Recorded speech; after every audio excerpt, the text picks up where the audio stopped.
I'm glad that I have an opportunity to speak after these remarks because I take a slightly different view as to the general question posed to this panel, which is the question that was posed is, are we allies or competitors with regards to financial services? And I think, judging by the recent history since the height of the financial crisis in September 2008, the answer to that question is a resounding yes, we are allies as opposed to being competitors. The history that we faced in September 2008 was one in which the United States and Europe, and indeed individual countries within Europe, could have chosen very divergent paths with their responses to the financial crisis.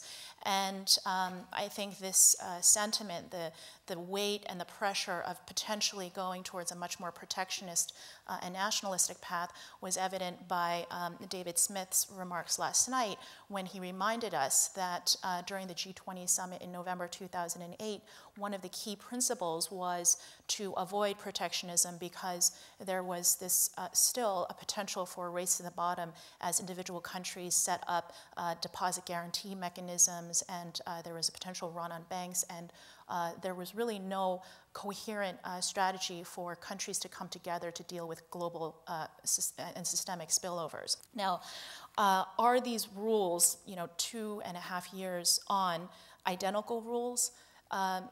I don't think that the G20 was expecting precisely the same outcomes for every country that participated in that process.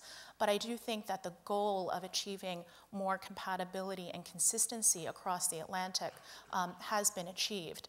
There were many long-standing regulatory forums for international dialogue, for example, the Basel Committee, but also more technical committees like the IOSCO, which focuses on securities regulators.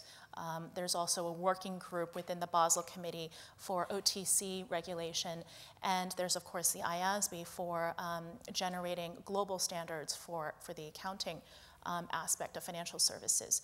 So I agree that there have been there could be more done to promote the transatlantic, the unique transatlantic economic considerations that are very important. But I think the fact that on a global level, so much cooperation has been achieved thus far when our nations faced a serious potential to compete against each other, to take advantage of the crisis environment and create competitively advantageous national economic environments, the fact that we were able to avoid that and we have managed quite a considerable degree of compatibility so far is something that should be recognized and built upon. Now, we do have different histories, cultures, and policymaking processes across the Atlantic, and these certainly do provide different outcomes in the end. For example, we have a very different view in the United States about how bankers' pay should be regulated. We in Dodd-Frank took a much less specific stance on that regulatory aspect than the United Kingdom and also the European Union have.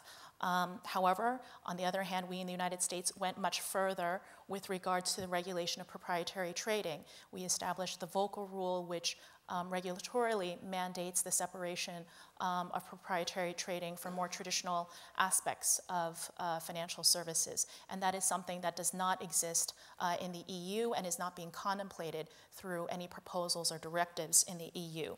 So net-net, I think it's very difficult to claim that any one particular difference in the regulatory frameworks between the two sides of the Atlantic will result in any specific competitive advantage that will drive the industry to one jurisdiction or another.